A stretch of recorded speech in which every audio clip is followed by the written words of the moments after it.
आज हमारे पास एक ब्रेकिंग न्यूज़ है। ब्रेकिंग न्यूज़ नहीं, आप समझ लें कि बुरी खबर है गवर्नमेंट टीचर्स के लिए, गवर्नमेंट स्कूलों के लिए और जो गरीब लोग हैं उनके बच्चों के लिए, उनके लिए बुरी खबर है। क्या बुरी खबर है कंप्लीट आपके साथ शेयर करने जा रहा हूं। उससे पहले छोटी सी रिक्वेस्ट, चैनल पर नए हैं तो चैनल को सब्सक्राइब शुरू कीजिएगा।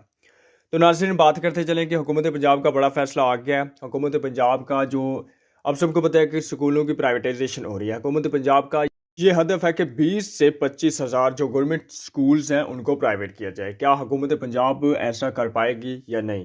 तो मेरे लिहाज से तो कर पाएगी नहीं, वो कर चुकी है और कर रही है। अब सबको पता है कि ऑलमोस्ट 6000 स्कूल्स पहले फेज़ में, पहले मरहले में प्राइवेट कर दिए गए हैं। दूसरे मरहले में ऑलमोस्ट 5000 स्कूल्स प्राइवेट किए जा रहे हैं। बाकी जो बचते हैं वो फेज़ 3 में। और फेज़ 3 में जो ब्रेकिंग न्यूज़ आपके साथ शेयर करनी थी मैं, वो यही है कि जो मिडिल स्कूल्स हैं और हाई स्कूल्स हैं वो भी शामिल होंगे। 5 से 700 स्कूल्स ऐसे हैं जो एलिमेंट्री हैं और हाई स्कूल हैं, उनको भी प्राइवेट कर दिया जाएगा, उनको भी पैफ के हवाले कर दिया जाएगा, उनको भी प्राइवेट लोगों के हवाले कर दिया जाएगा, एनजीओ के हवाले कर दिया जाएगा।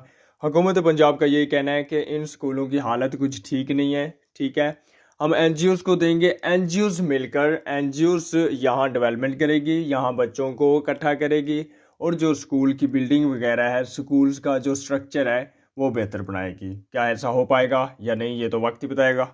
इसके अलावा आप सबको पता है कि हम सब सुन रहे हैं टीचर्स यूनियन की तरफ से, जो टीचर्स यूनियन के कायदीन हैं, कि हमारी बातचीत हो रही है वज़ीर तालीम राना सिकंदर साहब से, वो हमारे मुतालबात मानेंगे। क्या ऐसा हो पाएगा?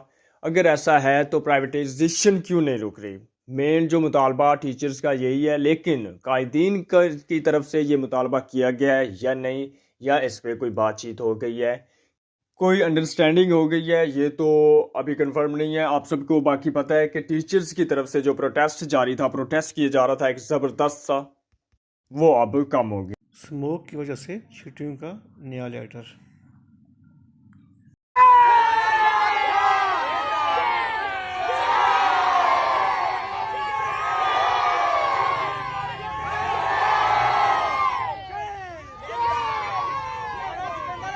मेरा टीचिंग कम्युनिटी से वादा है कि ये जो आपसे मैं वादे कर रहा हूँ साथ साथ पासदारियां भी। बट आपके लिए हाउसिंग कॉलोनी खुदा की कसम 2 महीने से प्लान कर रहा हूँ, आपको नहीं बताया। 6 डेवलपर से मीटिंग कर चुका हूँ। क्या है 3000 2000 किस्त काट के क्यों आपकी इंश्योरेंस नहीं हो सकती? ये क्या तरीका है? इतनी इंश्योरेंस कंपनी है, दे देंगे आप 1500 आप दें, 1500 हम दें, आपकी हेल्थ तो कवर हो ना। क्यों माओं के इलाज के लिए, बहनों के इलाज के लिए, और फिर जब अल्लाह ताला से डर के कह रहा हूं फौत हो जाएं, सब ने खुदा के पास जाना है। क्या नई दफ्तरों में रुलते हुए टीचर्स के बच्चे देखे आपने? क्या नहीं उन्हें फिर दोबारा 17A की रिश्वत भर के 40 साल इस निजाम को देने वाला टीचर अगर 17A पे फिर बच्चा रिश्वत दे के भर्ती करा रहे?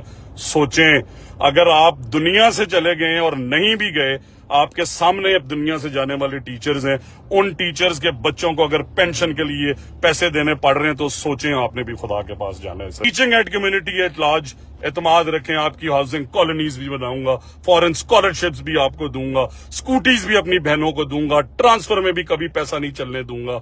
आपका ERP का सिस्टम लेके आ रहे हैं ताकि डिजिटलाइज हो सके। आपकी लानत जो है कि आप दुनिया से चले जाएं और आपके बच्चे उठा के कागज फिरें और 2-2 साल पेंशनें ना मिलें। मेरे जिले में भी क्लरिकल माफिया उन सीटों से बाहर क्यों नहीं जाते?